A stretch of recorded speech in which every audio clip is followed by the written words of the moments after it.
friozinho na barriga. Que bom. Boa tarde, pessoal. Sejam muito bem-vindos em mais um dia aqui de conteúdo da Becasa com Ibrei. Hoje estamos aqui com o Sérgio Pereira para estarmos falando de finanças internacionais, né?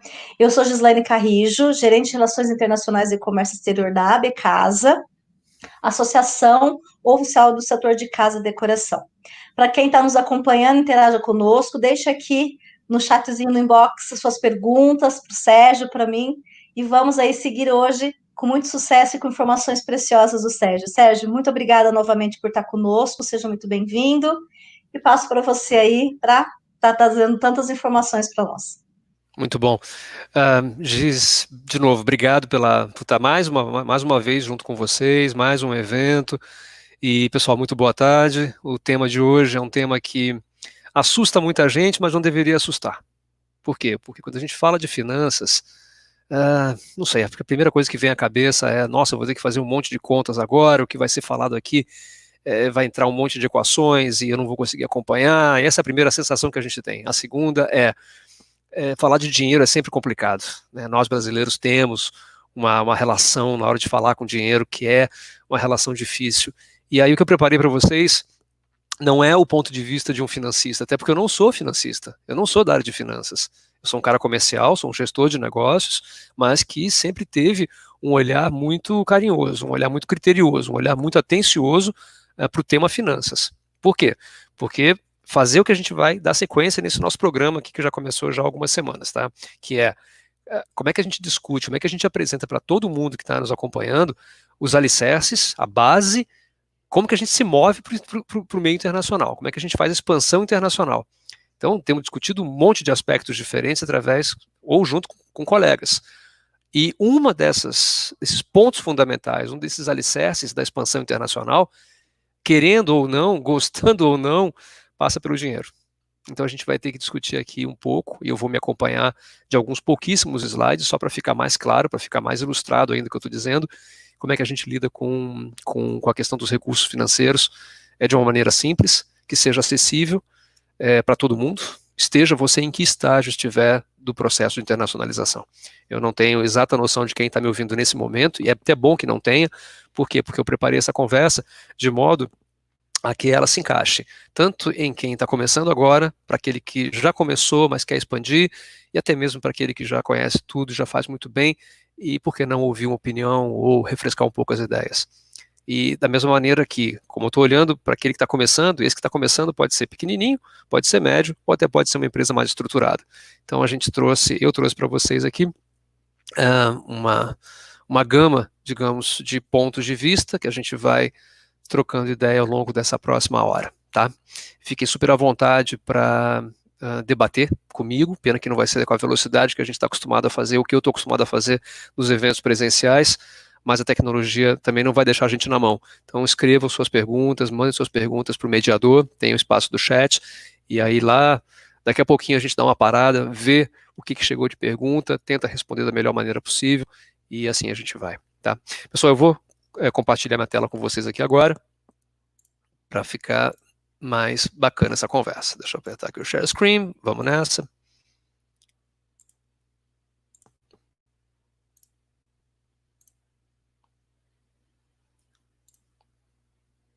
E aqui estamos nós.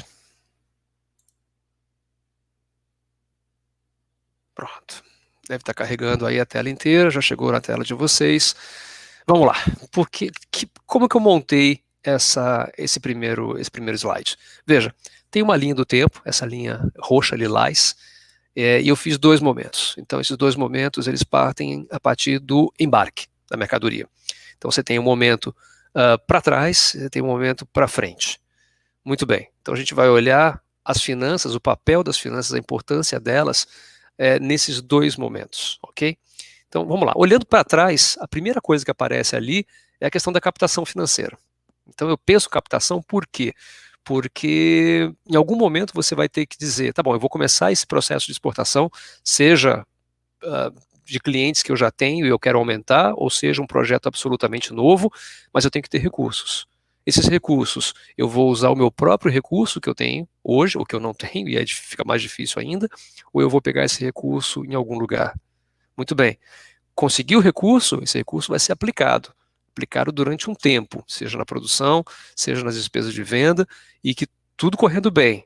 Lá na frente você vai ter o seu embarque, você vai ter a sua operação funcionando, e a partir daí você tem um outro olhar, um outro bloco financeiro, que é a questão de quando que eu vou receber pelo pagamento.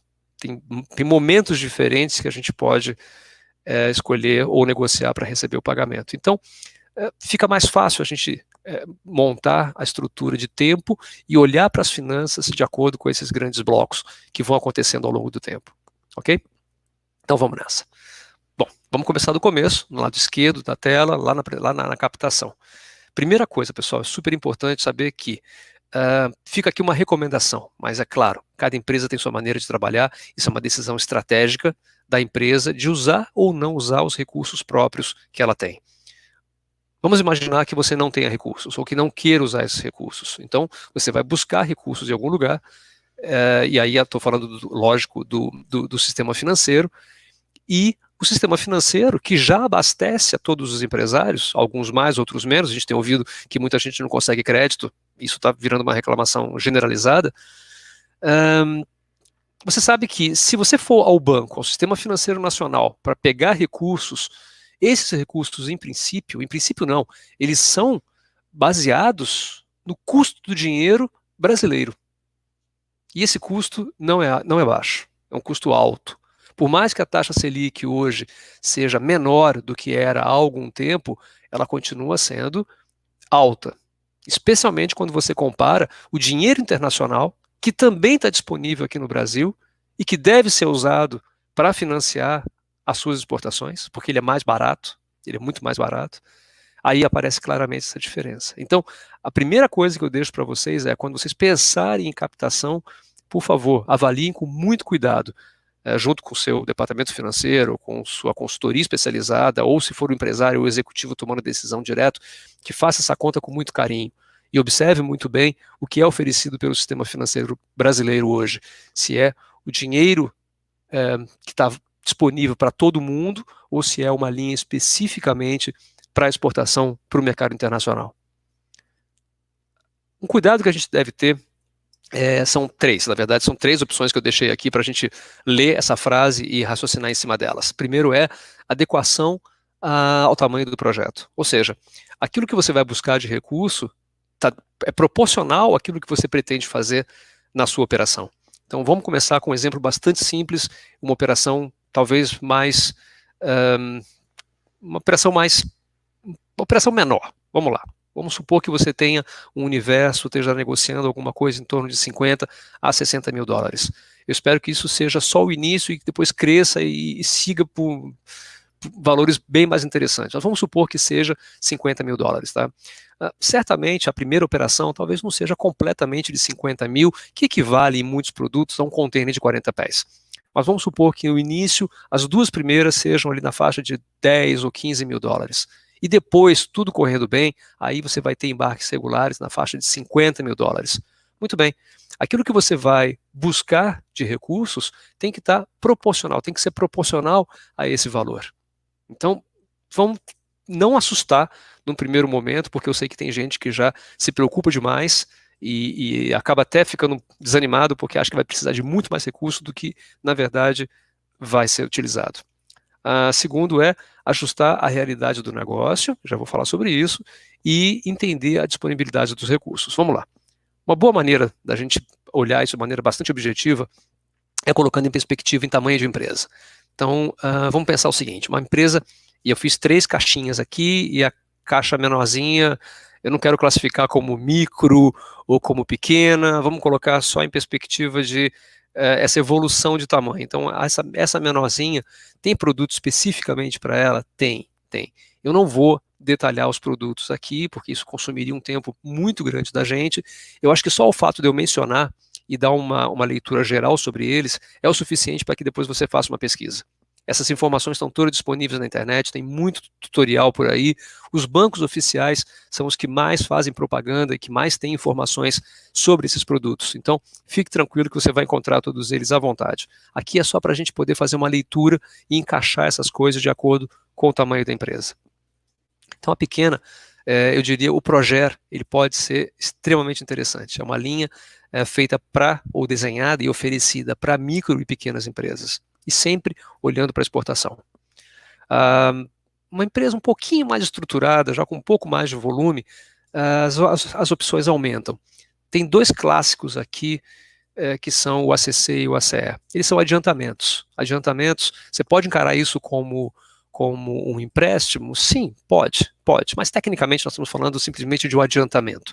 E o importante, o que vale muito a pena mencionar sobre eles, são clássicos aqui no Brasil.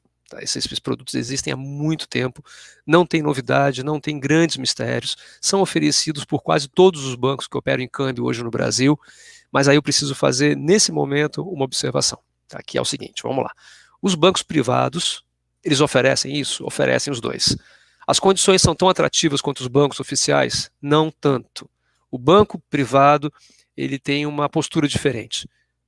Então, eu aconselharia você a comparar, mas eu posso dizer por experiência que você vai ter condições melhores, você vai ter taxas melhores, batendo na porta dos bancos oficiais. Eu estou falando, é claro, de Caixa Econômica e do Banco do Brasil. O Banco do Brasil, então, é um clássico na oferta desses dois produtos.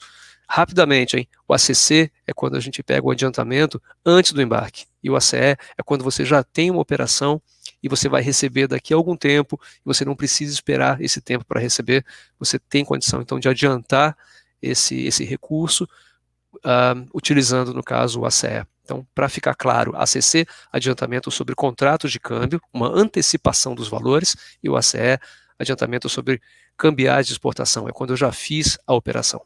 Pessoal, você viu que a minha luminosidade está caindo aqui, eu vou pedir só uma ajuda em off, mas eu já volto com vocês. Tem como acender a luz aqui para mim? Por favor. Muito bem. E aí, correndo por fora, além dos clássicos, o ACC e o ACE, nós também temos a figura do BNDES, que é um banco de fomento oficial aqui do Brasil, que tem uma série de produtos e que vale a pena a gente parar para conversar. Então, parar para conversar, que eu diga você indo até o BNDES. Tem gente que tem aquela sensação de que o BNDES só trabalha com mega empresas, ou com grandes linhas, ou com grandes volumes. Vamos dizer que é o que aparece mais, o que a gente ouve mais falar, são essas linhas. Mas, de qualquer maneira, tem que tentar. Tem que abrir uma conversa com o BNDES, entender quais são as regras. São vários produtos que aparecem lá dentro. Se você acessar o site deles, digitando simplesmente financiamento e exportação BNDES, você vai cair numa página onde tem vários produtos e aí tem as especificações de cada um deles. É uma questão de conversar, uma questão de apresentar o seu projeto para ver qual aquele que melhor se encaixa. O ProEx é a mesma coisa, é um produto que já está na praça já há bastante tempo, já é um clássico e que tem ajudado muitas empresas aí fora, aqui no Brasil, a fazer as suas operações. Deixa eu comentar uma coisa super importante. A gente tem ouvido direto nessa fase mais difícil que nós estamos vivendo, que os empresários têm ido ao sistema bancário, ao sistema financeiro, e não têm conseguido acesso às linhas de crédito. Ok. Vai ser diferente no caso da exportação? Primeira coisa, os recursos existem. Os recursos estão disponíveis e eles são menos utilizados do que muita gente pode imaginar. É incrível isso. O dinheiro é barato, ele está sempre aí e, no entanto, pouca gente utiliza. Então, fica uma mensagem no ar. Ou seja, vá ao banco, puxe uma conversa, leve o seu projeto, apresente e vamos ver o que acontece. O mais importante é um relacionamento cliente-banco.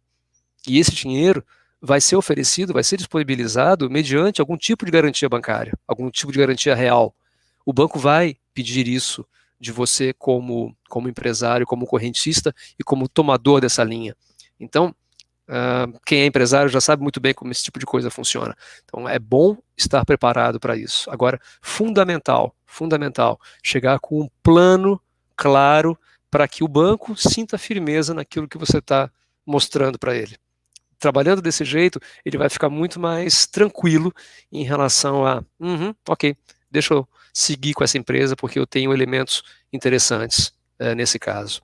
Tem uma dúvida que sempre paira no ar, que é, eu nunca fiz, eu vou fazer agora, vou começar a exportar agora. Será que o banco vai liberar um recurso em qual produto quer que seja, desses aqui que a gente está olhando? Por que não? É uma questão, de novo, de relacionamento bancário e de você contar uma boa história, apresentar um bom projeto.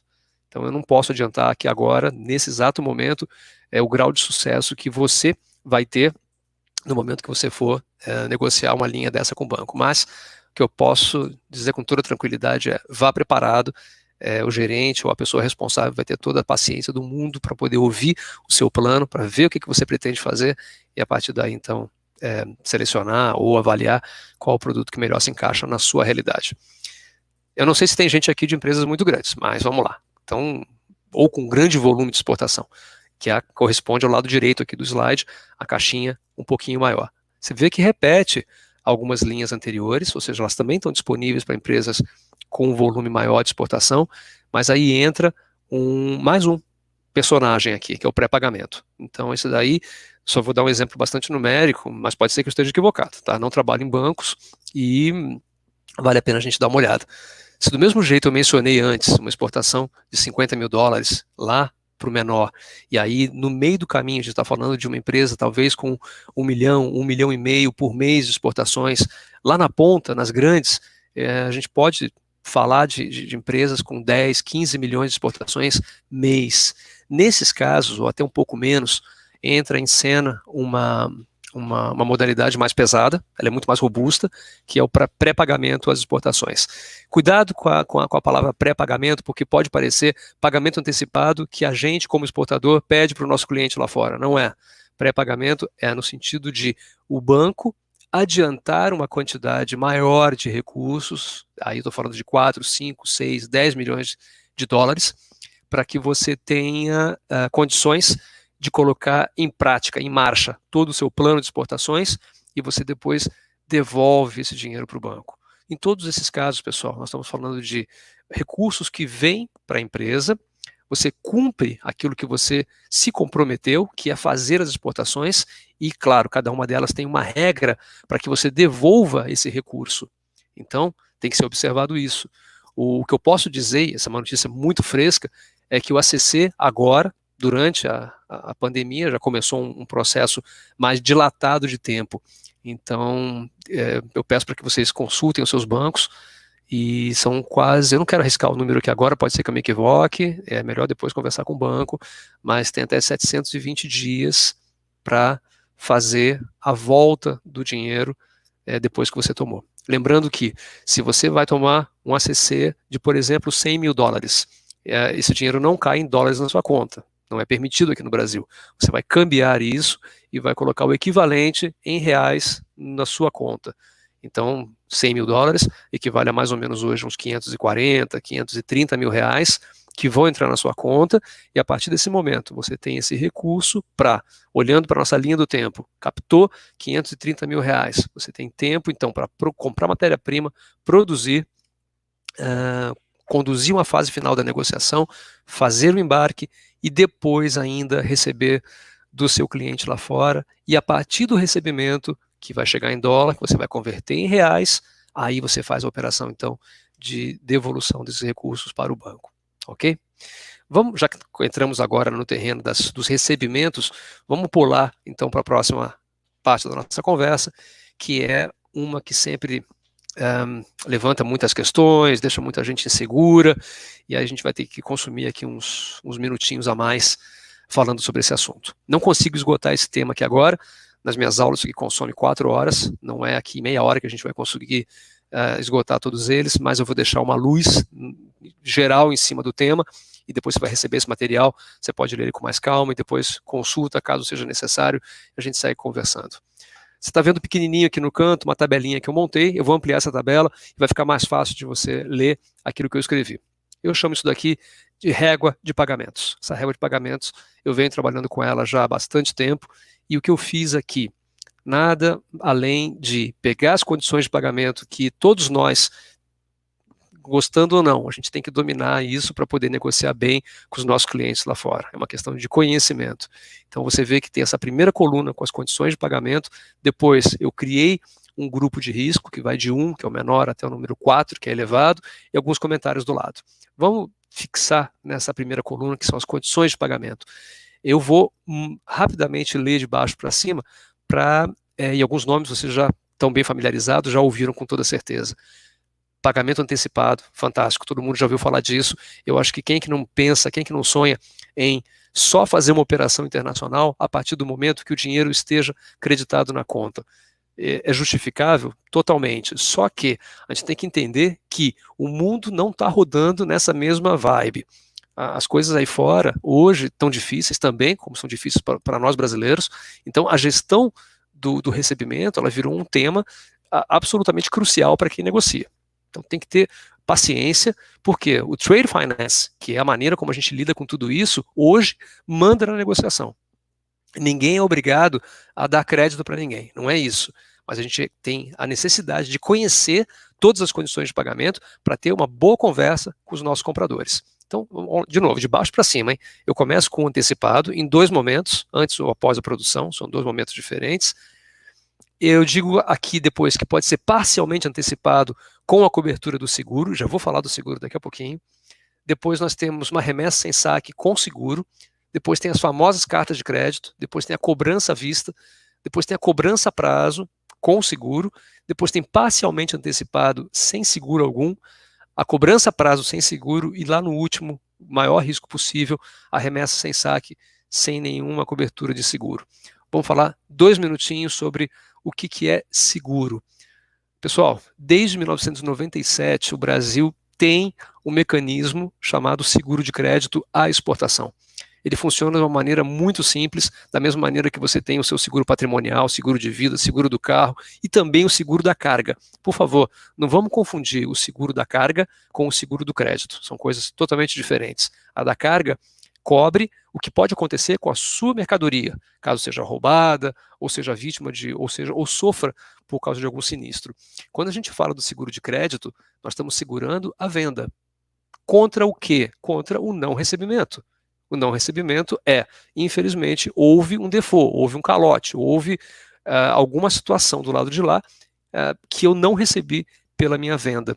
Muito bem, as empresas que têm o seguro, que têm a cobertura do seguro, elas quase que podem ficar totalmente sossegadas porque vão receber, no caso desse pequeno incidente. E digo quase por quê? Porque há regras. Essas regras têm que ser observadas. Então, se você por acaso falhar, como acontece com o sinistro do carro, se você não cumprir exatamente com as regras da seguradora, você está correndo sério risco de não receber o devido reembolso. No seguro de crédito é a mesma coisa. E esse assunto, adoraria conversar com vocês durante muito mais tempo, mas também não dá aqui. Mas eu vou deixar só alguns alertas. Vamos lá.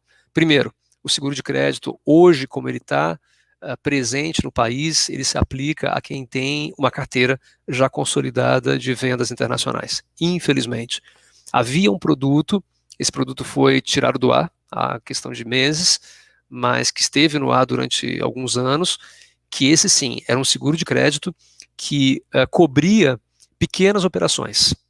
Então vamos supor que você esteja agora fazendo ou planejando fazer uma venda de $20 mil. Isso é uma venda pequena, mas pode significar muito caso você seja uma empresa pequena.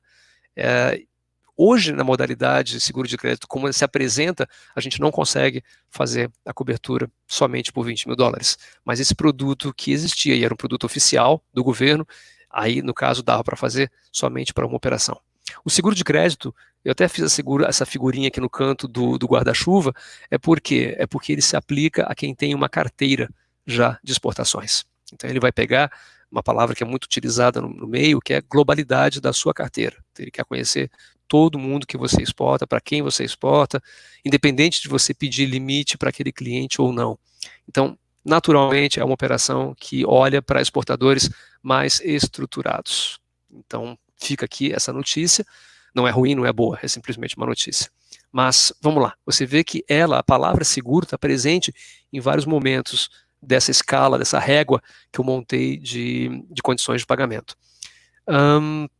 eu coloquei no cantinho menos risco e mais risco, e não coloquei uma coisa muito interessante, que é menos competitividade e mais competitividade. Eu vou falar brevemente sobre isso. Raciocina comigo. Se você entra numa negociação muito conservador, que é um direito que você tem, totalmente, mas você entra muito conservador, pedindo, negociando que o pagamento seja feito para você antes mesmo da produção, você vai encontrar uma reação do lado de lá que pode ser positiva ou negativa. Eu me arrisco a dizer, do jeito que as coisas estão hoje, em princípio, o que vão te dizer é, mas eu gostaria de ter um pouco de crédito, eu gostaria de ter um fôlego para poder comprar de você. E você tem todo o direito de dizer, não, mas eu não consigo. Isso faz de você um negociador em piores condições? Não, não é isso. Simplesmente é que quando a gente compara essa negociação com outras que estão acontecendo no mundo afora, talvez você se torne menos competitivo do que a concorrência. Aí sim, aí a coisa fica complexa. Por quê? Porque nessa hora, nessa corrida para conquistar o cliente, muitas vezes sai na frente quem tem uma condição melhor. Isso faz com que a gente traga o raciocínio para dentro de casa e se debruce sobre essa questão para analisar o seguinte: o que eu consigo fazer? Ninguém é obrigado a fazer nada, mas o que é possível fazer em termos de gestão dos pagamentos internacionais? E aí eu deixo esse material para você, para que você leia com calma, pesquise, faça suas combinações, avalie junto com o seu departamento financeiro, com os bancos, o que melhor cabe, o que dá para fazer. E aí depois você vai para o mercado com muito mais argumentos. Antes da gente avançar um pouquinho mais, eu só quero fazer uma observação super interessante, que é sobre cartas de crédito. Carta de crédito é um meio a gente sabe que é um meio seguro, porque ele envolve bancos, mas ele não é 100% seguro. Por quê? Porque tem possibilidade de haver fraudes, pode haver problemas técnicos que tirem você da zona de segurança e traga você para uma situação muito menos segura. Então, a carta de crédito ela tem pontos positivos e pontos negativos, que tem que ser muito bem avaliados e muito bem pensados e negociados e discutidos com o seu cliente lá fora. Não é o fato de você ter ouvido ou ter aprendido que carta de crédito é seguro que vai fazer com que você tenha sucesso na sua negociação simplesmente por causa disso. Não. Tem que ser combinado com o lado de lá. Nessa hora de combinar com o lado de lá é que surgem algumas questões. Algumas que eu vou mencionar aqui agora. Primeiro é custo. Carta de crédito custa caro, não é barato. E por que isso? Simplesmente porque tem garantia bancária envolvida. O banco, que no caso, tecnicamente falando, ele está abrindo a carta de crédito em favor de você, exportador, esse banco vai cobrar por isso. E não vai cobrar pouco. O banco não cobra pouco. O seu importador pode dizer, tá bom, você quer trabalhar com carta de crédito, mas, desculpe, se eu for por aí, esse custo fica muito alto, isso pode inviabilizar a nossa operação. Tem maneiras de se lidar com isso na negociação? É claro que tem. No passado eu fiz muito isso. Então, se o custo da abertura é um custo relevante, eu divido com você esse custo. Vamos colocar em números. Se eu estou vendendo $100.000 e o banco, no país onde você está, importador, cobrou 6% somente para abrir a carta de crédito. Estamos falando de $6.000 só para abrir a carta de crédito. E isso é extremamente relevante, pesa muito no bolso do importador, a ponto dele desistir ou não querer seguir com a negociação comigo. Teve épocas que eu disse, ok, eu seguro a bronca em 50% desse valor. $3.000 deixa que eu pago por aqui. Claro que na prática eu não vou pagar diretamente, eu dou isso na forma de um desconto. Então isso funcionou em alguns casos, não funcionou em outros, cada negociação tem vida própria, cada uma delas é uma situação muito diferente, muito específica. Um outro ponto que a gente tem que mencionar sobre a carta de crédito, além do custo, é que ela é burocrática. Então, ela só vai ser um elemento seguro para você que está exportando se ela for respeitada totalmente naquilo que ela escreveu, naquilo que ela dita, naquilo que ela pede. Se você conseguiu cumprir à risca todas as cláusulas, esteja certo que você vai receber o seu dinheiro. Agora, as cartas são abertas muitas vezes, contendo cláusulas que podem deixar você como exportador, especialmente o menos experiente, na dúvida de como resolver, de como cumprir. E aí isso pode gerar uma situação de, não vou dizer aumento de risco, mas simplesmente tira a carta de crédito daquela aura que a gente está acostumado de total segurança e pode fazer com que essa modalidade se torne uma dor de cabeça para você. Então, são elementos que devem ser muito bem considerados, muito bem ponderados na hora de fazer a operação. De novo, pessoal, não é porque eu estou escrevendo aqui que tem uma escala de risco de competitividade nas condições de pagamento que eu vou dizer para você, faça isso, porque esse é melhor do que o outro. Não tem melhor e não tem pior. Todo mundo tem direito de escolher a sua linha de negociação, defender os seus direitos e, principalmente, justificar o porquê está pedindo, o porquê insiste, o porquê precisa daquela condição de pagamento. Eu já tive situações negociando o mundo afora, aonde eu estava mais propenso a oferecer crédito, e já ofereci muito crédito para muita gente, estava propenso a oferecer crédito e fui brindado com uma observação que foi: eu não quero o seu crédito, me dá o seu melhor preço, porque eu estou disposto a pagar antecipado para você, desde que isso tenha uma compensação financeira, desde que isso signifique uma belíssima vantagem financeira. E é uma surpresa, você tem que fazer conta rapidamente, ou seja, tem que deflacionar, tem que retirar do seu preço o eventual custo que uma condição de pagamento mais dilatada tinha e trazer isso, então, para o pagamento antecipado. É uma história boa, que eu gosto sempre de contar, porque já aconteceu, e isso é a prova de que não tem, digamos, não tem regra para esse tipo de negociação, para esse tipo de composição. Muito bem, e aí partindo já para quase finalização da nossa conversa, depois eu quero abrir um tempinho para a gente conversar, a gestão dos pagamentos em relação à carteira que você já tenha. Aqui eu estou conversando talvez um pouco de maneira mais pontual, mais específica, com quem já tem uma operação estruturada, com quem já tem alguns clientes aí fora. O que fazer nesse momento onde a gente acha, por enquanto está achando, ninguém tem certeza absoluta disso, hein? De que todos os setores, todos os segmentos, todos os clientes em todos os países estão sem dinheiro ou estão quebrados. Muita calma nessa hora. Veja, pessoal, nós estamos passando por uma situação de aperto desde final do ano passado, mas de maneira mais intensa a partir de março desse ano. E o Brasil está bem alinhado em relação a esse timing no mundo inteiro. Só que vamos lembrar que, eu sempre volto nessa mesma frase, o dinheiro não desapareceu, ele trocou de mãos. As necessidades permanecem, elas podem ter sido um pouco adiadas, a urgência passou um pouco mais para frente, mas tem muita gente capitalizada, tem empresas ainda em boa saúde financeira e que não vão deixar o mercado simplesmente desaparecer ou vão sumir do mercado e não vão comprar mais, não vão importar mais. Não é isso, não é disso que se trata.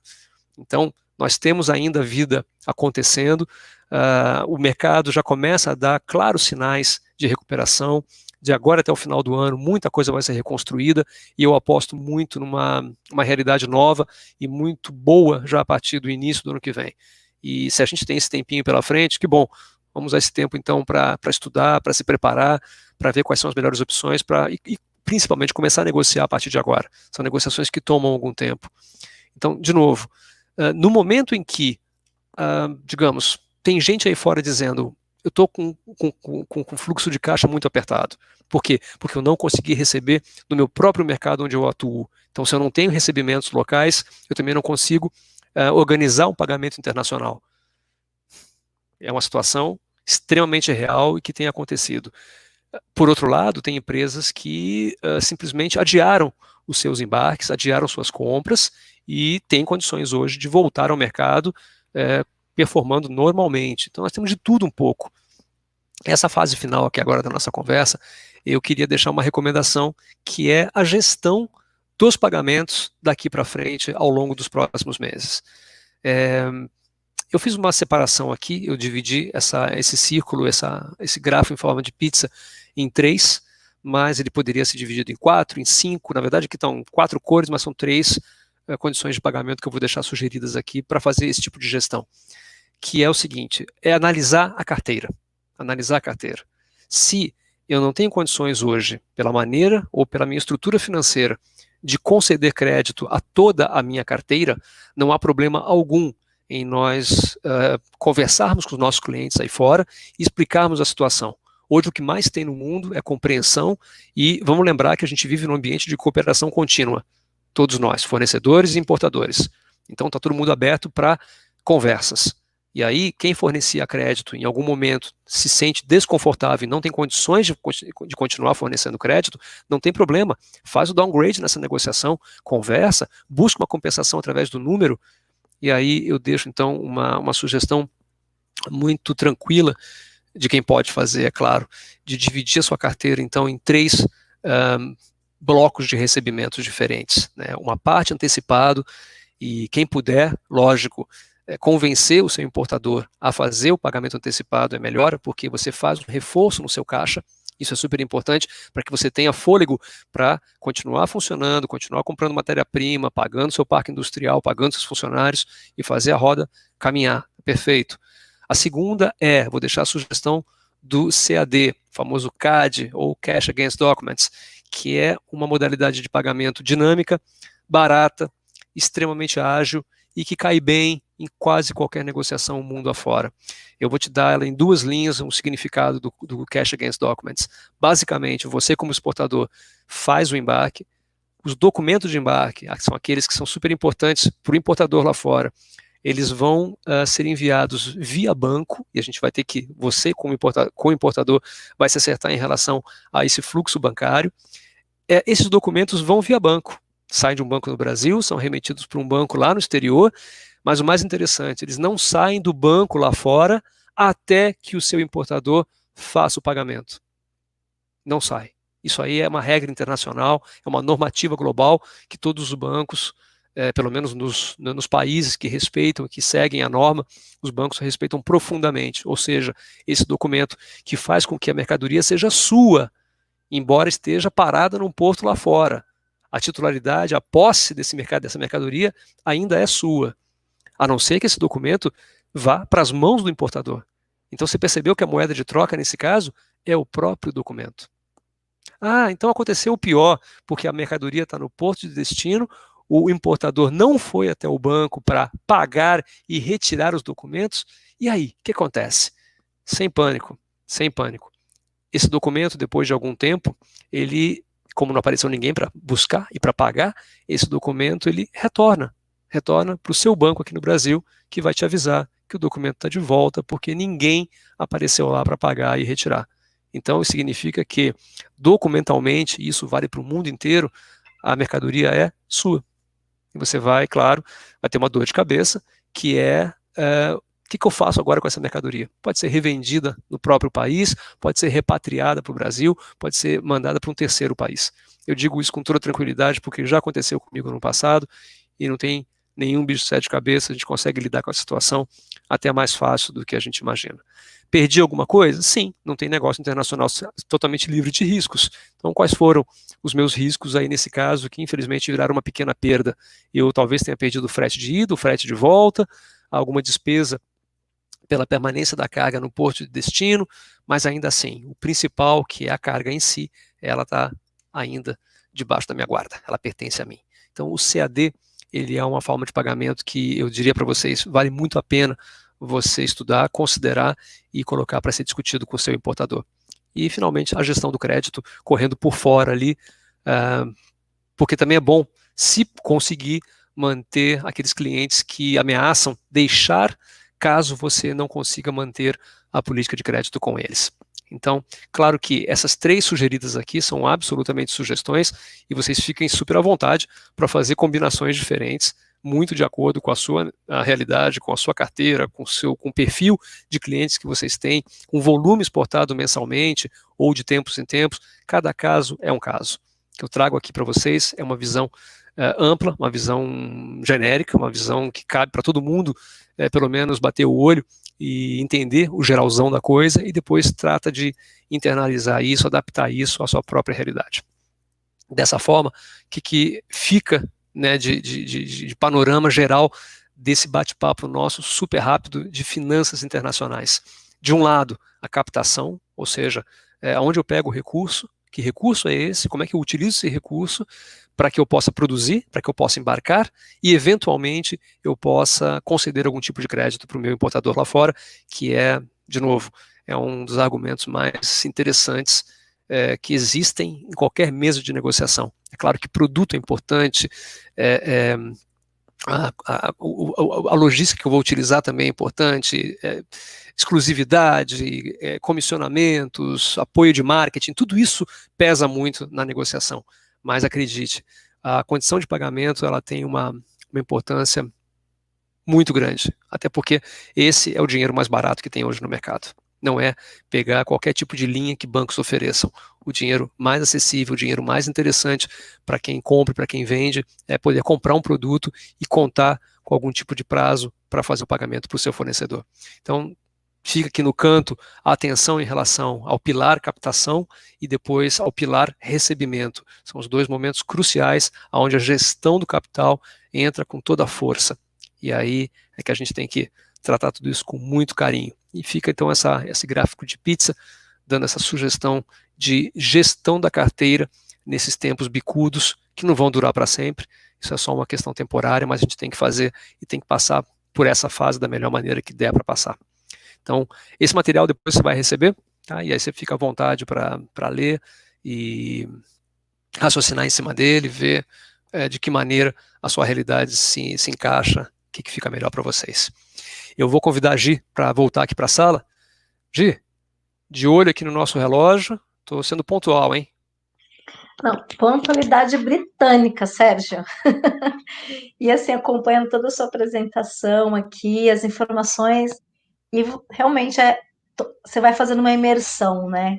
De como melhor seguir, qual a melhor forma de negociar, né? Ainda mais diante de todo um cenário que nós estamos desafiador hoje em dia, né? Porque não é só a gente que está com dificuldade, né? O mundo inteiro está passando por dificuldade. Mas sempre lembrando, hein, que os recursos estão disponíveis. O recurso está disponível no mercado, está no mercado financeiro também, e está ao alcance de praticamente qualquer empresa. É só uma questão de adequação. É isso. Fala, gente, te interrompi. Tem algumas perguntas, mas tem uma pergunta aqui do Pedro Lima, né? Opa, vamos lá, Pedro. Ele quer uma informação sua, Sérgio. Como fazer a consulta, né? De um importador estrangeiro com relação à sua saúde financeira. O Pedro, ele trabalha na Quinox Importação e Exportação em Cuiabá. Beleza, muito bom. Excelente pergunta, porque essa daí seria, digamos assim, a página 2 de tudo que a gente está fazendo aqui, que é a gestão da nossa carteira.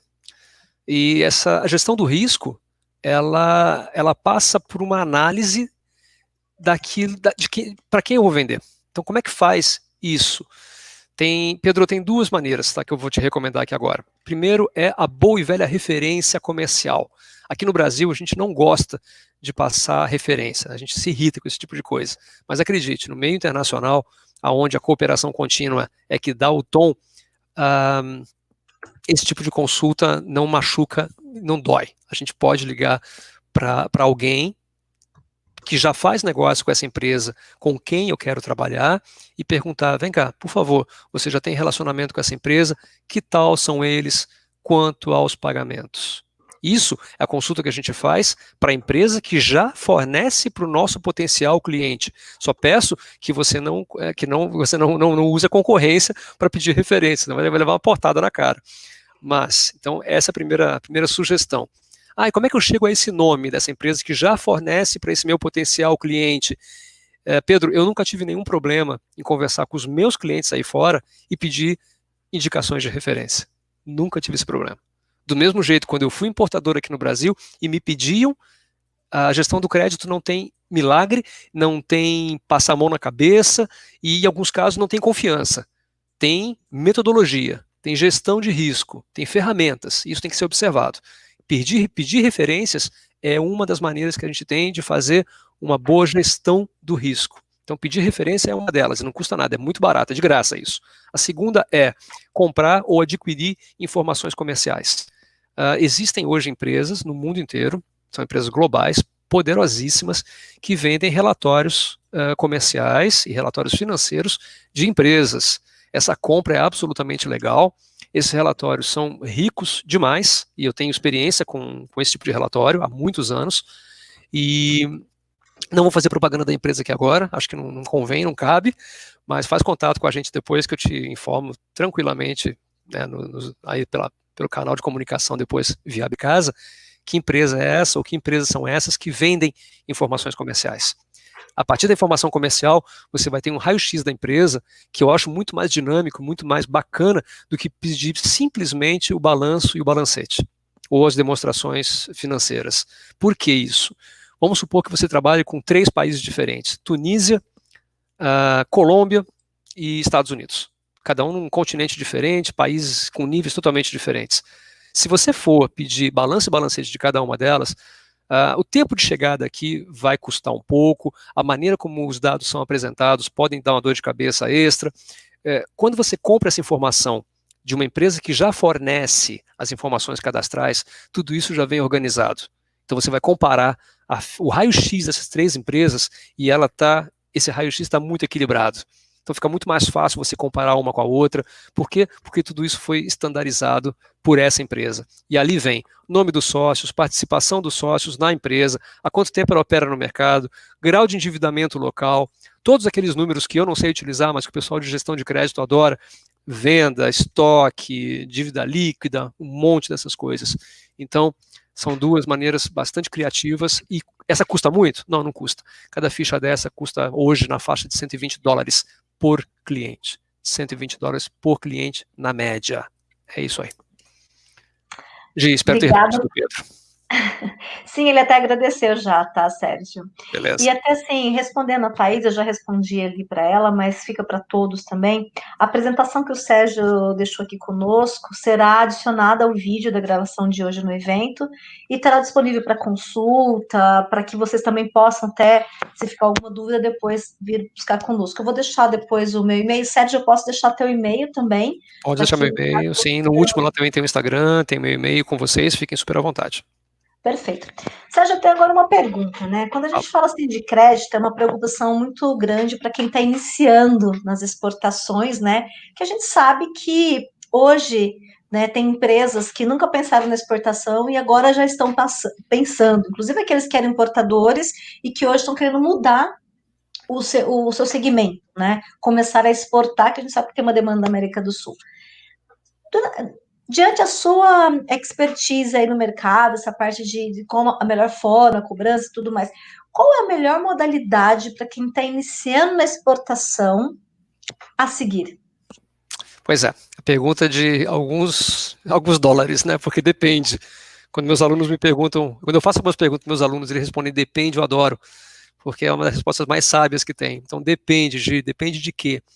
Depende do porte da empresa, depende de quanto ela consegue ou ela está disposta a assumir um pequeno risco. Deixa eu avançar e vou responder a tua pergunta com uma outra frase.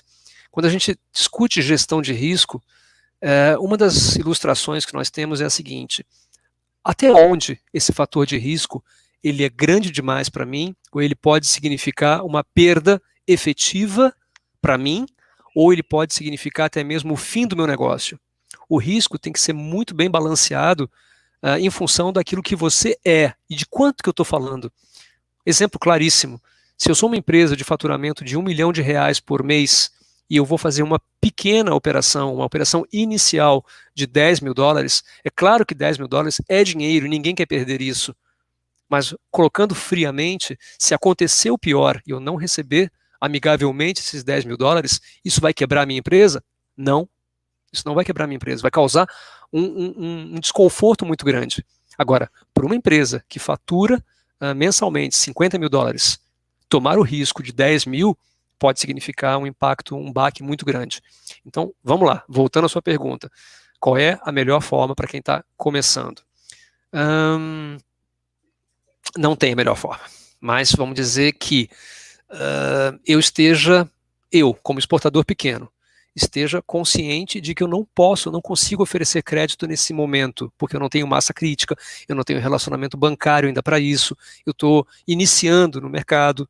Então, não tem nenhum problema em nós jogarmos abertos com os nossos clientes aí fora, contextualizar a situação, explicar para eles e colocar sobre a mesa para ser negociado. Eu não vi ninguém até hoje sair correndo de uma mesa de negociação porque nós chegamos mais conservadores ou um pouco mais, digamos, agressivos na condição de pagamento. Tudo pode ser negociado.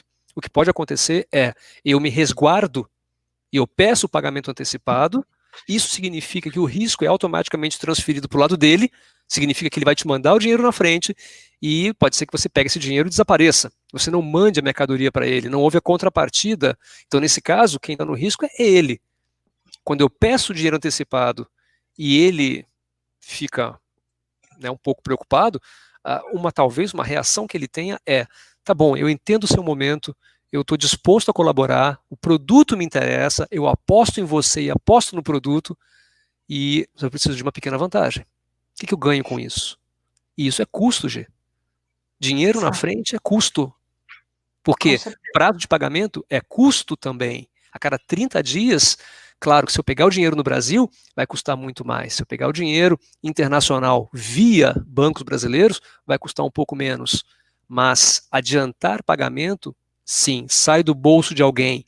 Conceder prazo também sai do bolso de alguém. Vamos lá. Eu estou usando agora, te respondi usando a forma mais conservadora de todas.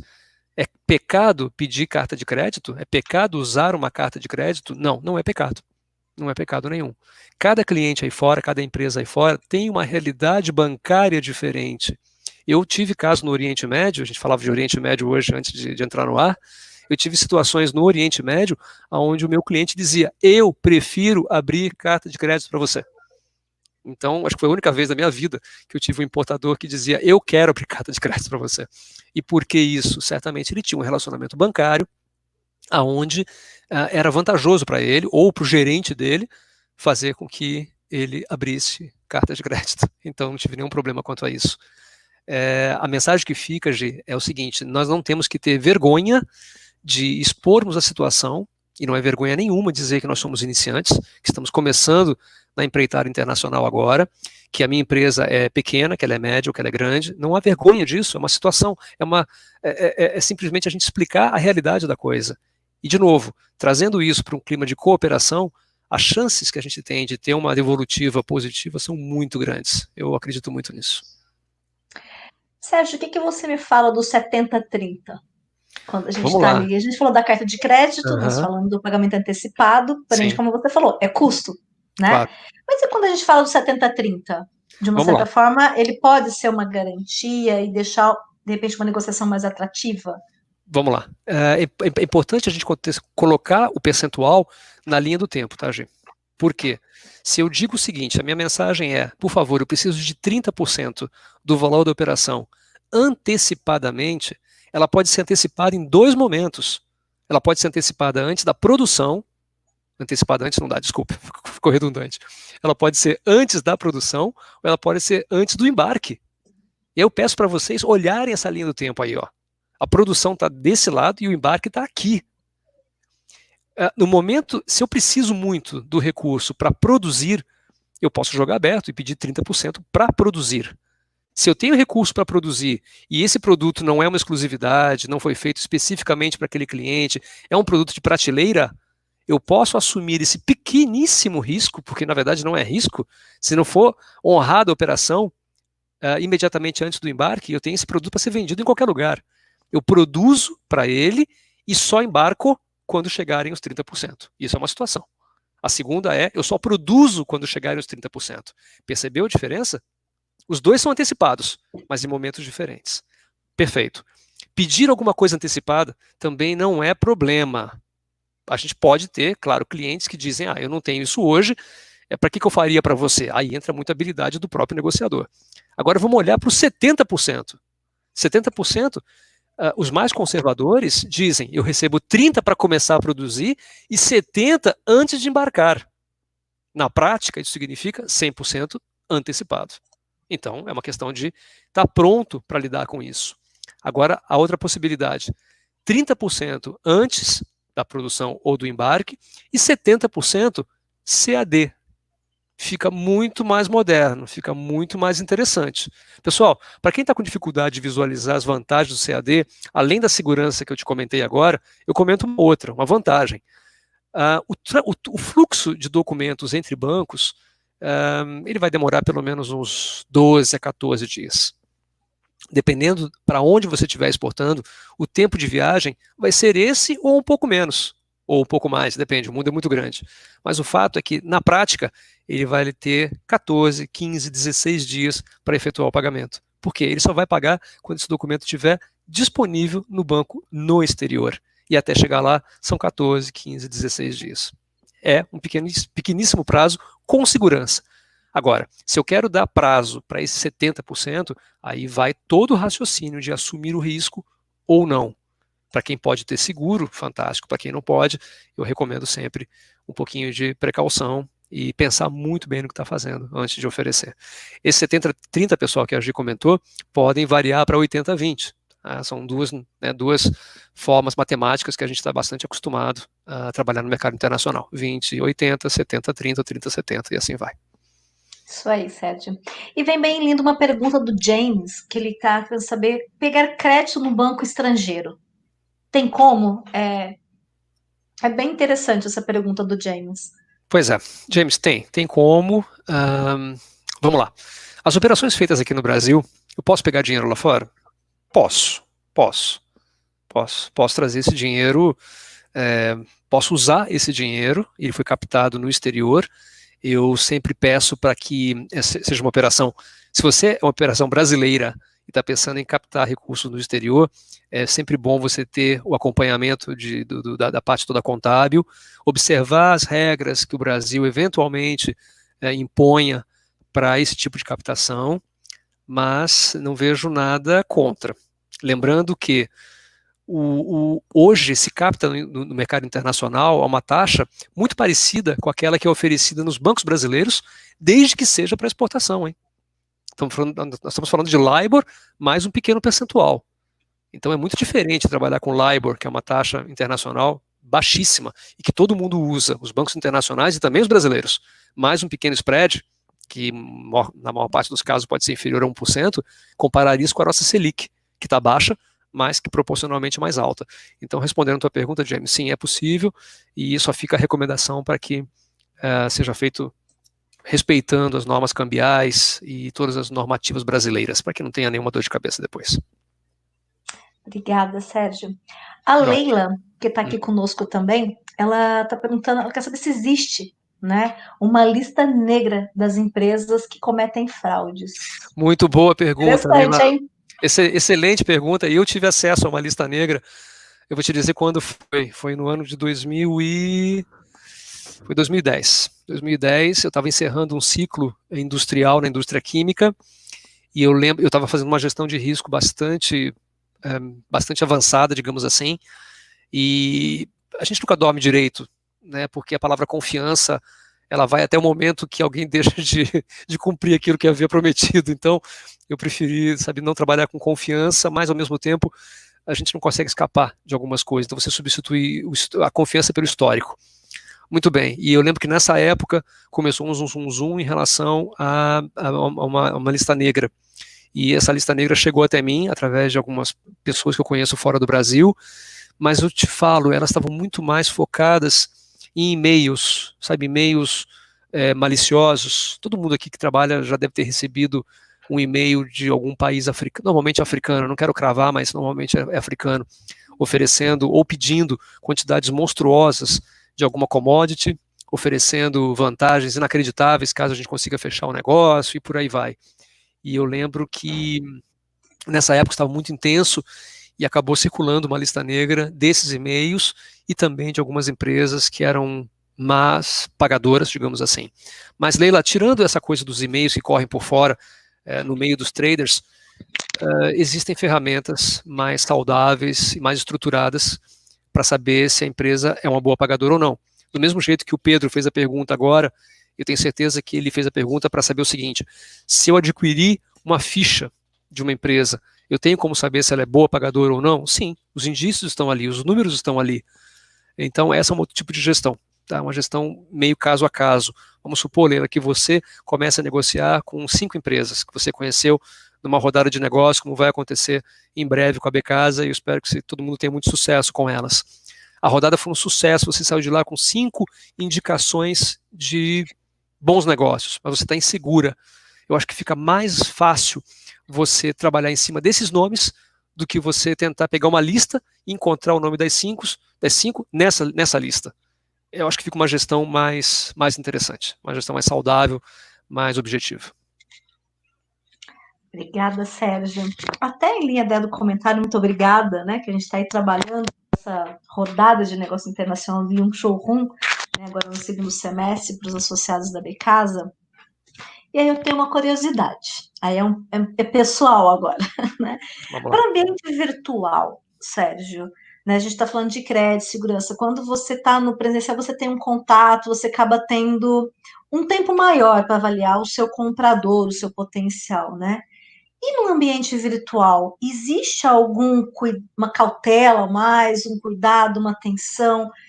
Que você me diz um pouquinho dessa modalidade que está vindo forte? A gente já começou com as feiras virtuais, né, com rodadas, já tem acontecido. Tem alguma regrinha de atenção aí para o iniciante, ou até para aquela empresa que já exporta, mas está expandindo, principalmente no mercado novo?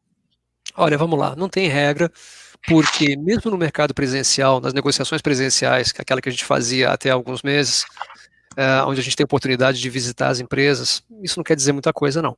Eu cansei de visitar empresas em prédios lindos, em estruturas fabris muito bacanas, e que depois que me deram muita dor de cabeça na gestão do crédito. Então, isso não funciona tão ao pé da letra assim. Não significa uma boa apresentação, uma boa, digamos assim, uma boa postura dê a garantia do recebimento. Não, não é. Então, isso pelo menos faz com que o nosso trabalho virtual seja menos preocupante. Por quê? Porque na hora da negociação, todo mundo apresenta aquilo que tem de melhor, sempre. Porque a dificuldade é como fazer ou como ter certeza de que aquilo tudo, aquela maravilha toda realmente existe. Então, o cuidado é exatamente o mesmo. Ou seja, vamos preencher uma fichinha, não precisa mandar a ficha para ninguém, não, por favor. Mas eu comecei a conversar com uma empresa que eu conheci virtualmente agora durante a rodada, né, que vai acontecer pela Becasa. Nenhum problema em nós conhecermos mais a empresa através do site dela na internet, embora isso não signifique nada também, mas ela entrega muita coisa. Eu não vejo nenhum problema, e eu sempre pedi informações para os meus clientes, sempre jogando a culpa no financeiro, tá? Quem é financeiro está me ouvindo aqui vai entender o que eu estou falando. Eu, como comercial, eu falava o seguinte para o cliente: olha, o meu financeiro quer conhecer você um pouquinho mais. O que eu tenho de dados para passar para ele? E quem está jogando esse jogo a sério não tem nenhum problema em compartilhar informações. Nenhum problema. A outra é, dependendo do tamanho do negócio, o que é gastar $100 comprando uma ficha de uma empresa idônea que vai me fornecer esse raio-x dessa empresa. Pode ser que essa empresa esteja nesse raio-x ou não. Essa empresa que vende informações cadastrais, e não é uma só no mundo, são várias, ela se orgulha de ter um cadastro de 250 milhões de empresas ao redor do mundo. Então, é muito provável que esse cliente esteja cadastrado lá, e com isso você vai ter acesso às informações. Então, não tem uma regra específica, tá, Gê? É muito de como que a gente vai cavucando para conhecer cada vez mais essa empresa com que a gente está conversando. Eu vou dar uma outra sugestão. O acesso às estatísticas de importação aqui no Brasil, infelizmente, são muito limitadas. O próprio governo nos limita, então a gente não consegue acessar tudo que a gente gostaria de acessar.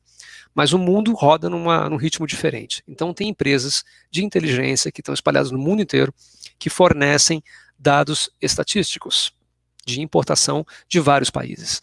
Esses dados podem ser mais ou menos completos. Quando ele é mais completo, e depende de uma série de variáveis, quando ele é mais completo, você lê aquilo ali tudo e você começa a entender o seguinte: essa empresa com quem eu estou conversando agora, ela importa regularmente de tais países.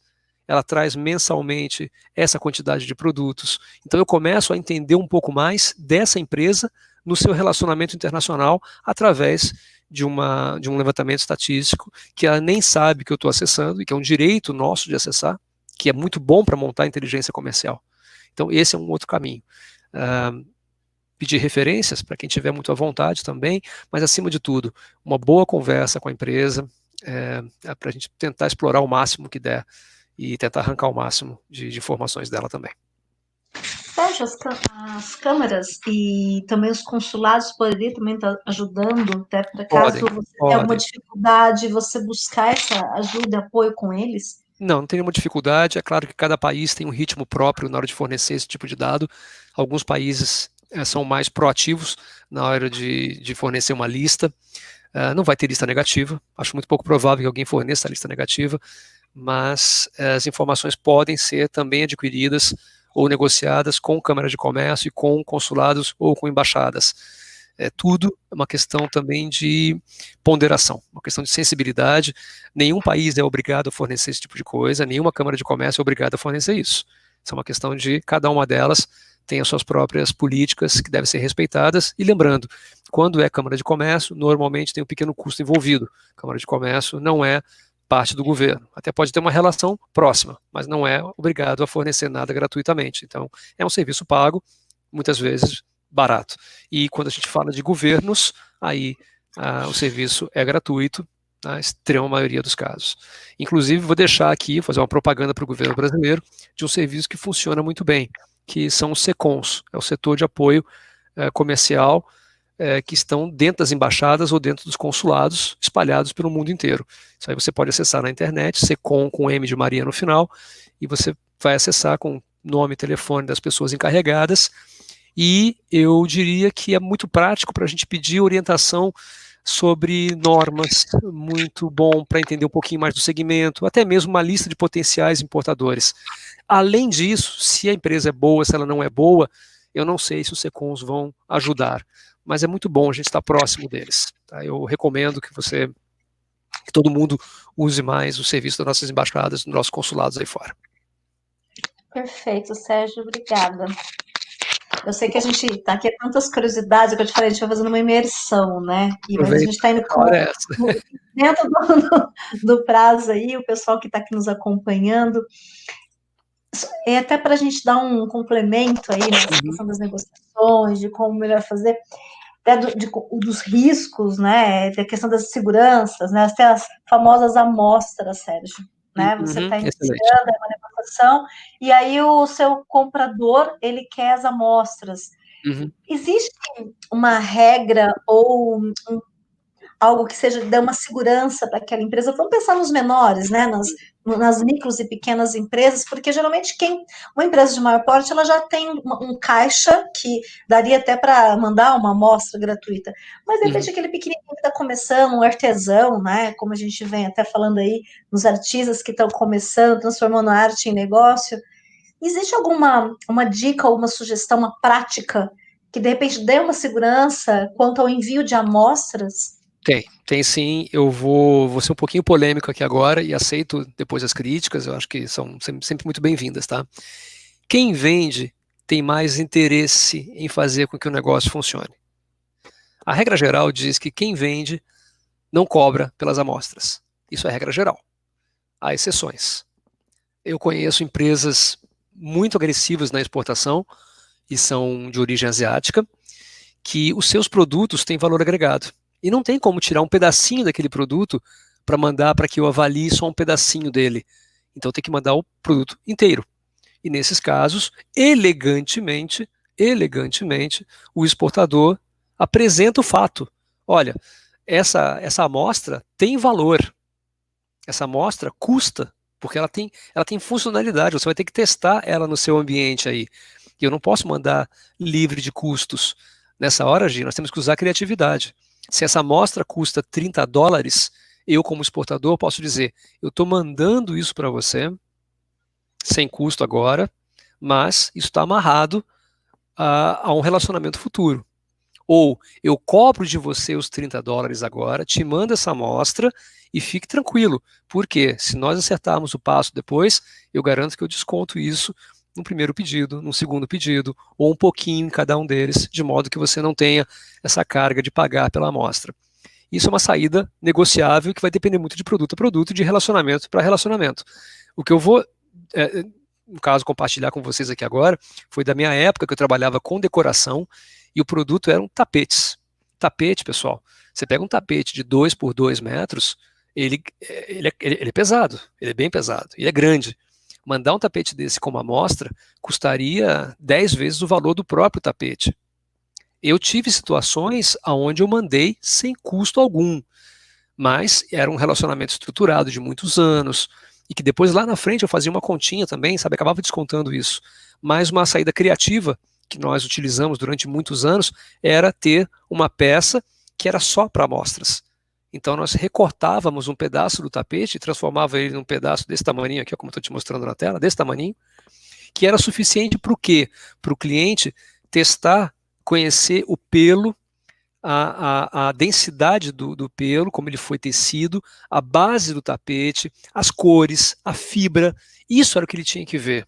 E depois, em paralelo, eu mandava catálogos físicos ou mandava via e-mail uma fotografia com o desenho completo do tapete. Então eu vendia o tapete dizendo o seguinte, olha, você vai receber um pedacinho pequenininho dele, mas espera que eu vou te mandar a fotografia completa por e-mail. Então você vai colocar uma coisa do lado da outra, e aí você vai estar mais tranquilo em relação a gente fechar negócio. Então foi uma saída que nós encontramos. Tá? Depois, nas outras indústrias, eu tive que mandar muita amostra sem custo, sempre fracionando, sempre quebrando, e de modo que essa amostra não tivesse valor comercial, ela não servia para ser vendida em outros lugares, era só para amostras. Mas, de novo, cada produto é um produto. Exatamente. Até me deu um comentário da Juliana, que está aqui conosco, né, que sempre rendem boas negociações. Eu concordo com ela, né? Eu acho que é a arte do negociar também, né, Sérgio? Essa Claro. parte, assim, para você evitar risco, é a forma de você colocar, não te mando amostra, não você paga a questão do frete, porque a gente sabe que tem determinadas regiões o frete é altíssimo, né? Sim, Então, acho que a questão sempre da boa negociação, como muito bem colocado aí pela Juliana. Gente, olha, tem muitas outras informações quando a gente fala de finanças, né, riscos e crédito, né, a gente vem passando e também todo esse cenário de pandemia, você vê muitas empresas buscando até ajuda, né, com as instituições financeiras e governamentais para um apoio que, vamos dizer, né, para todos os setores, não somente de casa e decoração, Sérgio, a dor maior é o fluxo de caixa, com né? certeza, preocupação com o dinheiro sempre. Exato, e acho que diante da retomada que a gente está falando aí, aos poucos a gente já está começando a movimentar, lojas abrindo, varejo novamente aí começando a retomar ali, então acho que tem muitas ações que tem que ser vista, e eu acho que a exportação realmente é um belíssimo caminho e também uma oportunidade que cada vez mais a gente tem recebido demandas de vários mercados, né? Como a gente estava comentando dos países árabes aí, com regiões preciosas que vêm com a vertente buscando o Brasil. Então é sempre uma satisfação ter essa informação, né? Ter essa oportunidade. E Porém, lembrando, Gi, só para a gente fechar também aqui, é um detalhe que ninguém perguntou, mas eu vou me arriscar a antecipar, que é a análise dos países. Existe um pensamento normal, absolutamente normal, de que países ricos são mais seguros. E ali eu vou ter menos problemas para receber.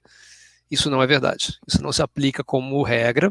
Então, essa parte da gestão é uma gestão um pouquinho mais sofisticada, mas que dá para cada um fazer com ferramentas muito acessíveis. E a minha mensagem é sempre a mesma, vou repetir sempre isso. Não é porque o país é menos favorecido, menos desenvolvido, que ele não tem empresários saudáveis. E no final das contas, nós estamos vendendo, exportando para empresários e não para o país. O que tem que ser observado são países com complexidades políticas muito altas que podem atrapalhar a performance do seu cliente. Ou seja, ele tem 100 mil dólares para pagar para você e não consegue remeter os 100 mil porque as regras do país, por qualquer razão, impediram ou impedem isso. Aí nós temos um problema. Mas, tirando isso, por favor, temos que observar o país. Nós vamos observar principalmente as empresas. Isso é muito mais importante. Então, agora você me deixou curiosa, Sérgio. Me fala, então, assim, existe alguma região, né, que te chama mais atenção? Vamos pensar uma que seja bem positiva para você pensar, iniciando um pequeno exportador, uma pequena empresa, uma micro exportante. Tem alguma região que ela é mais atrativa, pensando numa segurança de menor risco no recebimento e também aquela que exige mais atenção? Vamos lá, tem as clássicas, Quando a gente pensa nos mercados centrais quais são? É onde hoje funciona ou funcionam 90% das trocas mundiais, Estados Unidos e Canadá, Europa Ocidental e parte da Ásia, China, Japão e mais alguns países ali da região que tem muito potencial, muito poder de caixa. O mundo roda basicamente nesses mercados centrais. As regras de país nesses mercados tendem a ser muito tranquilas. São regras claras. Então, se você encontra uma empresa boa, num país de regras boas e claras, você está caminhando bem. Um bom começo, perfeito. Outro extremo, você tem regiões onde, por questões políticas, econômicas e mais uma série delas, a situação do ambiente de negócios é ruim. Por exemplo, Ásia Central, parte da África subsaariana, alguns países da América do Sul, não vou generalizar, não vou dizer todos, mas alguns. Nessas regiões a gente pode ter mais problemas. Não significa que não há bons clientes, mas a situação do país pode causar uma situaçãozinha. Então eu optei por dois extremos, ok? Mas no meio do caminho você tem a América do Sul como um todo, América Central, Caribe, Oriente Médio, partes da África são muito mais tranquilas do que outras, Europa Oriental dá um pouco mais de dor de cabeça do que a Europa Ocidental. Então a análise ela teria que ser feita, sabe, mergulhando um pouco mais no assunto e talvez isolando o risco por caixinhas, como eu gosto de fazer. Nós temos várias caixinhas que a gente pode encaixar o tema risco, e no final, o que vale é a ponderação disso tudo. Como é que eu faço a ponderação? E aí é que vem a decisão de fazer ou não fazer. Mas aproveitando que nós estamos conversando com gente pequena, eu vou dar o meu recado de sempre, que já virou um mantra aqui, todo mundo já conhece. Uma boa maneira de a gente minimizar riscos é crescer de maneira orgânica, ou seja, uma maneira 2 fazem 4, 2 faz 4, 4 com 4 faz 8 e assim vai. Cresce devagar. Outra coisa, crescer perto de casa sempre é menos arriscado do que longe de casa. Eu não estou dizendo que você vai dizer não para uma oportunidade de um mercado maravilhoso na Ásia. Não, apareceu a oportunidade, abrace-a e tente negociar. Mas se for um trabalho mais ativo, onde você tenha que consumir algum tipo de recurso, mandando amostras, fazendo uma viagem, pesquisando um pouco mais, o racional diz que perto de casa a gente tem boa chance de fazer bons negócios também. E com isso ganha musculatura. E aí, a partir dessa musculatura que você ganhou, talvez fazer algumas coisas um pouquinho mais avançadas. Que presente maravilhoso que você acabou agora de dar para todos nós, né? Perfeito, Sérgio. É um E acho mapa, que né? vem, exatamente, e acho que vem bem em encontro aqui com os seus gráficos, né? A importância da capacitação, da preparação, né? Você realmente, o estudo, né? Você se preparar para negociar, né? Para entender aquela região, os riscos, o que você vai ter que ter mais atenção, mais cautela, né? Fantástico. Eu sei que a gente está passando aí do nosso horário, né? Mas tem uma pergunta aqui da Leila, né? Onde ela está querendo saber qual a melhor fonte para consulta de exportação de embalagens ecológicas para alimentos, Sérgio.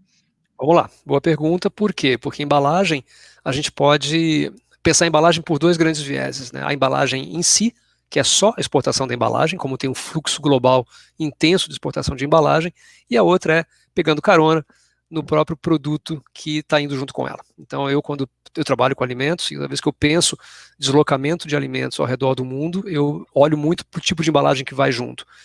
E embalagem pode ser uma operação tricky, pode ser uma operação capciosa, porque, dependendo do valor dessa embalagem, o transporte pode ficar mais caro do que a própria embalagem. Não estou dizendo que não vai funcionar. Não é isso. É só uma questão da gente observar o valor desse produto comparado ao deslocamento que vai ter, o impacto do frete sobre ele, e se ao final dessa conta esse produto ainda fica viável no destino. Se isso tudo funcionou, fechou essa matemática, perfeito. Eu vou deixar uma dica que eu gosto de fazer, que é a própria entidade de classe. Então, o setor de embalagens é muito bem organizado aqui no Brasil. Se eu bem me lembro, eles têm uma área dedicada à exportação, tem inteligência própria lá dentro, e se a tua empresa, Leila, não é hoje associada a essa entidade de classe, não impede que você faça uma consulta e não tenha acesso a algum tipo de inteligência. Pode ser, não sendo associado. Se você for associado, fica mais barato ainda, fica mais tranquilo ainda. Eu não sei que tipo de embalagem você está falando. Pode ser embalagem plástica, pode ser embalagem de algum derivado de petróleo, como isopor, algum polímero, não sei, qualquer uma delas. Você pode trabalhar também as entidades de classe, desculpe, pelo substrato, pela matéria-prima. Então eu sei que o pessoal do plástico tem uma inteligência de exportação absolutamente fantástica, é um programa setorial voltado e liderado pela própria Apex, então eu sei que tem muita informação preciosa lá dentro, e não estou falando exatamente da da embalagem, mas sim da matéria-prima e do setor que essa embalagem plástica, por exemplo, pertence. É uma outra forma que a gente tem de fazer essa busca. Fora isso, tem muita informação circulando pelo mundo, que eu não consigo te abrir aqui agora, eu teria que abrir o computador, navegar junto com você, para mostrar a dinâmica de troca de mercadorias, por exemplo, de embalagens, quem compra muito, quem compra pouco, falando de países. E depois você pode tentar encontrar quem são os importadores, quem são os exportadores disso, para entender concorrência e potenciais clientes, de novo, através de ferramentas de inteligência comercial que não tem no Brasil, infelizmente, mas que tem mundo afora. Perfeito, obrigada, Sérgio. Bem, estamos aí já passando 20 minutinhos praticamente aí A gente do tinha nosso... combinado que não ia estourar o tempo, né, Gi? Mas não tem Então, jeito, né? A conversa sempre tem... fica boa. Mas isso é muito bom, significa que está bom, estamos aí interagindo, né, com o pessoal que está nos acompanhando, com as perguntas, você vê que sempre tem perguntas importantes que traz conhecimento para todos, né, isso é muito bom. Mas acho que a gente também tem que tomar cuidado com o tempo, até pelos compromissos e tudo mais, Sérgio. Então, eu só tenho que, hoje, aqui, agradecer esse momento. Acho que realmente é um tema que, se a gente pudesse, a gente ficaria muitas mais horas aí falando, né, A sobre gente vai finanças. ficar, né? Nós temos depois, lá na frente, temos para capacitação chegando por aí, né? Exatamente. Então, assim que eu falo, a gente é o início, né? Acho que é o início da preparação, da capacitação, e acho que essa é a ideia, né, nossa. Eu falo da Becasa, do IBREI, tantas outras entidades que estão aí trabalhando com muita dedicação para o mercado, para estar ajudando, né, esses pequenos, esses grandes, micros e médios empresários, né, nessa retomada e no aquecimento, e principalmente pensando na exportação, com as oportunidades que a gente tem recebido aí de contatos, né. Com E certeza. isso Da minha parte, o dia que a gente for fazer esse módulo, serão 4 horas, acho que são 4 horas, ou 8, não me lembro, que é tempo suficiente para a gente meter a mão nisso aqui tudo e ir até a última casa decimal, tá, pessoal? certeza. Então, assim, eu só tenho que te agradecer, é sempre uma satisfação e uma honra estar com você, né? Sempre assim, as suas dicas são valiosíssimas para todos nós, a gente sempre aprende, né? E acho que aí a gente vê quanto mais a gente tem que se preparar e aprender mais ainda, né, Sérgio? Então, assim, em nome da Becasa, né, também de todos que estão aqui conosco, em nome e do IBREI, muitíssimo obrigada de estar conosco, né? Eu que Obrigada por essa agradeço mais uma vez. oportunidade, né? E fica aqui a mensagem para todos que estão nos acompanhando. A gravação do evento de hoje fica disponível no canal do YouTube da Becasa TV. A apresentação do Sérgio também vai estar disponível, como os outros conteúdos que nós estamos fazendo aí do passo a passo para exportação, né? A Becasa e IBREI. E também os outros conteúdos que nós temos aí, que já realizamos, junto com o FECAP, junto com a SPM. Amanhã também nós temos aí, já fica o convite, tá, Sérgio, para você e para quem está conosco. A gente tem um evento amanhã com o CCX, que é o presidente do CCX, e com o delegado de Alagoas, do CCX, onde a gente vai estar falando de exportações indiretas, porque a gente sabe, às vezes, você não está totalmente preparado, capacitado para fazer uma exportação, né? Claro, Mas e tem gente preparada para isso, né? Exatamente, então. E que pode te ajudar, e de repente eles podem até trazer novos compradores para você, né? Então eu tô bem ansiosa, né, para amanhã esse momento com a Damares e com o Murilo. Vamos ter a presença aí também do presidente da Becasa para falar. Eu já vou deixar, então, deixa eu deixar já um recado então para o pessoal, para não perder esse encontro, e eu vou compartilhar com vocês uma experiência. Eu já era exportador maduro numa determinada empresa, num determinado negócio que eu passei, e utilizei uma trading brasileira para poder entrar no mercado que eu não tinha acesso, que era um mercado complexo, que eu vou dizer, mercado cubano, e eu tinha muita vontade de fazer o mercado cubano, mas eu não tinha expertise suficiente, e havia traders aqui no Brasil capacitadas e com experiência para fazer a operação. Mesmo maduro, eu optei por eles.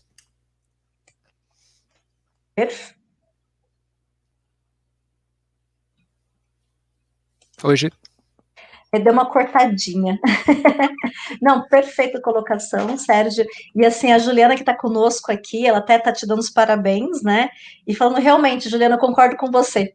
Quando nós temos profissionais como o Sérgio aqui conosco, né? Realmente as horas passam, assim, a gente nem percebe, né? E a gente está chegando a quase 1 hora e 30 minutos de eventos aqui com vocês, tendo a participação, porque estão todos aqui nos acompanhando ainda. Então, eu agradeço muito e concordo plenamente plenamente, Juliana. Sempre muito produtivo e enriquecedor estar aqui com o Sérgio, com esses profissionais. Então, eu agradeço muito todo esse apoio.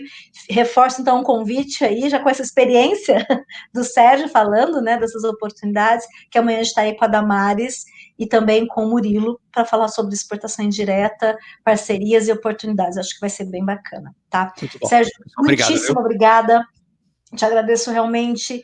E vamos ter várias outras oportunidades para estarmos juntos, essa capacitação que a gente vai estar programando aí na sequência. E fiquem os nossos contatos, os acessos, para quem tenha ficado alguma dúvida, algo até pelo time a gente não vai conseguir responder, mas fiquem à vontade de estar falando conosco, tá? Muito obrigada. Abraço, pessoal. Tchau. Um grande abraço. Até mais. Até a próxima. Semana que vem tem mais, né, Sérgio?